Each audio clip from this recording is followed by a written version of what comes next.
여러분 반갑습니다. 우리 SMAT 모듈 C 파트 3의 서비스 기대 관리 시작해 보도록 하겠습니다. 5장의 서비스 기대 관리에서는요, 서비스에 대한 고객의 기대 유형과 서비스 기대에 영향을 미치는 요인들이 출제됩니다. 서비스에 대한 고객의 기대를 바람직한 서비스, 수용할 만한 서비스, 최저 기대 수준의 서비스로 구분해서 학습해 볼 예정입니다. 바람직한 서비스의 기대 요인과 수용할 만한 서비스의 기대 요인으로 구분해서 학습해 보도록 하겠습니다. 서비스의 기대 관리를 통제가 가능한 요인과 통제가 쉽지 않은 요인들로 구분해서 학습해 보도록 하겠습니다. 서비스에 대한 고객들의 기대 유형이 있어요. 나 저 서비스 받을 예정인데, 뮤지컬을 보러 갈 건데, 내가 테마파크를 갈 건데, 내가 새로 생긴 호텔에 갈 건데, 이런 고객 기대는 서비스의 성과에 대한 평가의 중거점으로 활용되고 있죠. 기업에게 서비스 수준을 결정하는 중고점으로 매우 중요합니다. 이건 세 가지로 나눠볼 수 있는데요. 바람직한 서비스, 수용할 만한 서비스, 최저 기대 수준 서비스로 나눠보겠습니다. 바람직한 서비스는 고객이 희망하는 서비스의 최고점을 이야기합니다. 이상적인 상태의 서비스 수준에 대해서 고객은 더 높은 지불 의도를 지니게 됩니다. 수용할 만한 서비스는요, 바람직한 상태는 아닌데요, 수용할 만한 수준, 이 정도면 고객은 지불 능력과 제공 수준을 고려하여 이상적인 서비스를 희망하지만 수용할 만한 수준의 서비스에 대해서는 수용할 의지를 갖고 있게 됩니다. 최저 기대 수준 서비스는 수용할 만한 서비스의 하한치에 해당하는 기대 수준입니다. 이는 고객이 받아들일 수 있는 최저 수준의 서비스를 얘기하죠. 이제 허용 구간이 생겨요. 여기가 희망 서비스. 그래도 이 정도면 내가 허용 가능해. 여긴 최저 서비스. 요 도표 기억해 주시고요. 그림. 허용 구간은 서비스는 이질성으로 인해 품질의 변동이 많겠죠. 고객이 이질성을 지각하고 수용할 수 있는 한계가 있어요. 그런데 여기가 허용 구간이라는 거죠. 수용할 만한 서비스의 하한치와 이상적인 서비스 수준의 중간에 존재합니다. 만일에 서비스 수준이 수용할 만한 수준의 하한치보다 떨어지면 이거는 다시는 안 가거나 엄청난 컴플레인을 받겠죠. 반대로 허용 구간 상한선보다 더 높은 수준의 서비스를 제공받는다면 너무 만족스러울 텐데 그런 서비스 받기가 요즘 굉장히 어렵지 않을까요? 세 번째, 고객 수준은 한 점에 결정되는 게 아니고요. 이 허용 수준 범위에 의해서 결정됩니다. 허용 구간의 동일한 고객일지라도 상황에 따라서 허용 구간이 확장될 수도 있고 축소될 수도 있겠죠. 기업은 이런 허용 구간의 범위뿐만 아니라 어떤 상황에서 허용 구간이 어떻게 확장되고 축소되는지에 대해서 이해해야 합니다. 서비스에서 핵심 요소와 비핵심 요소의 구분에 따라서 허용 구간이 달라집니다. 자, 실전 문제 볼까요? 다음 중 허용 구간에 대한 설명으로 옳지 않은 것은 고객의 서비스 기대 수준을 결정적인 한 점에서 결정되는 것이 아니라 허용 수준의 범위에서 결정된다. 두 번째, 허용 구간이 동일한 고객일지라도 상황에 따라서 허용 구간이 확정될 수도 있고 줄어들 수도 있다. 3번, 서비스 제공자는 언제 어떻게 허용 구간이 확장되고 줄어드는지에 대해서 이해보다 제공 요소가 더 신경 쓰도록 한다. 4번, 일반적으로 제공받는 서비스의 매우 중요한 요소와 덜 중요한 요소에 따라 허용 구간이 달라질 것이다. 5번째, 서비스의 제공자에 의해 또는 상황에 따라 달라질 수 있는 이질적 특성을 지니고 있으며 고객이 이를 지각하고 수용할 수 있는 한계가 허용 구간이다. 자, 옳지 않은 거.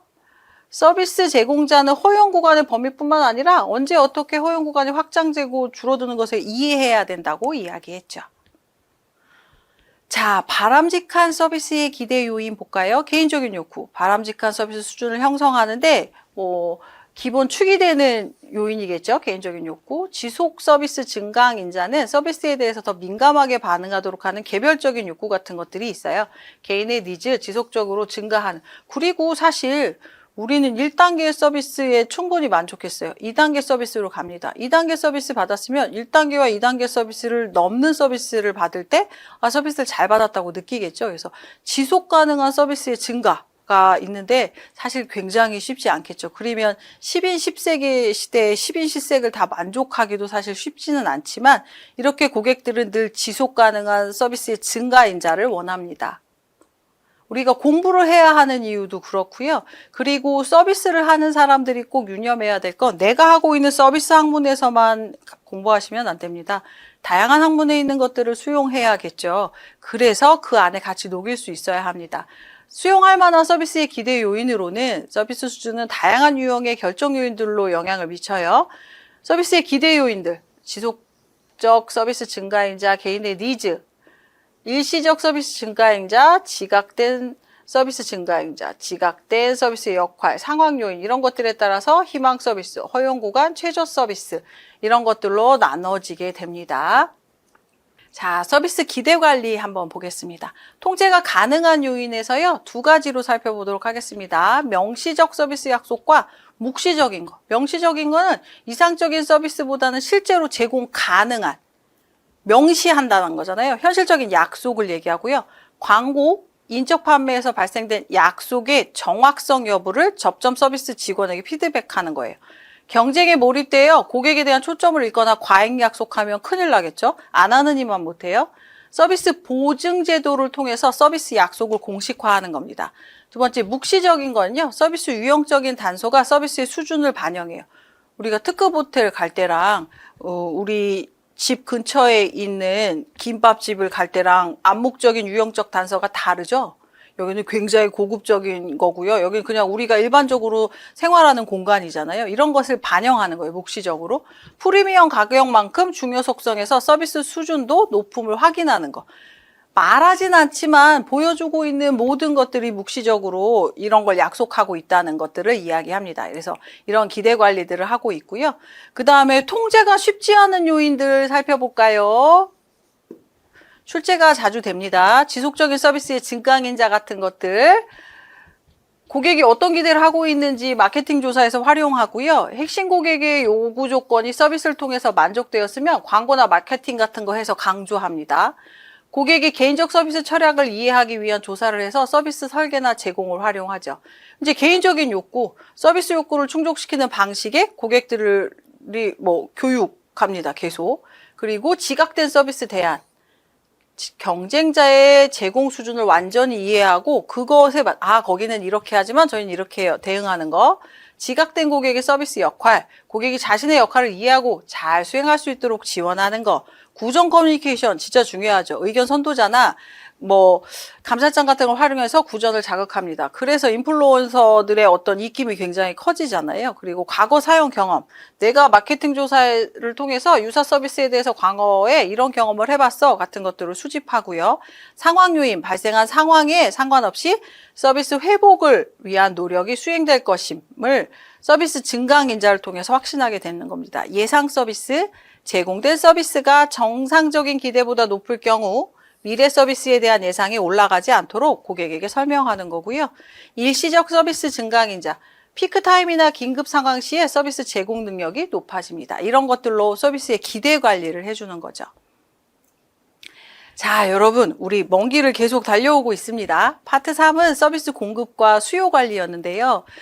수식도 많이 나오고, 암기할 수 있는 것도 많이 나오고, 용어들이 매우 어려웠어요. 그러나 아까 선생님이 설명했듯이 서비스를, 수요를 예측하고, 공급을 예측하고, 그래서 혼잡한 대기 관리를 하고, 그것에 상응한 가격을 결정하고 수익을 낼 수 있고, 고객의 기대 관리를 연구하는 건 우리가 궁극적인 이유로는 서비스를 잘 판매해서 수익을 증대하기 위한 어떤 패러다임이에요. 그래서 글자가 너무 어려워요, 서식이 너무 어려워요 하시지 말고 이 프레임을 가지고 수요 관리부터 기대 관리까지 교재를 이용해서 찬찬히 공부해 보시고요. 모의고사를 통해서 기출의 모의고사 범위가 그래도 조금 정해져 있는 범위이기 때문에 늘 공부하시면 원하시는 성과 도달하실 수 있을 것 같습니다. 저는 파트 4에서 다시 찾아뵙도록 하겠습니다. 고생 많으셨습니다.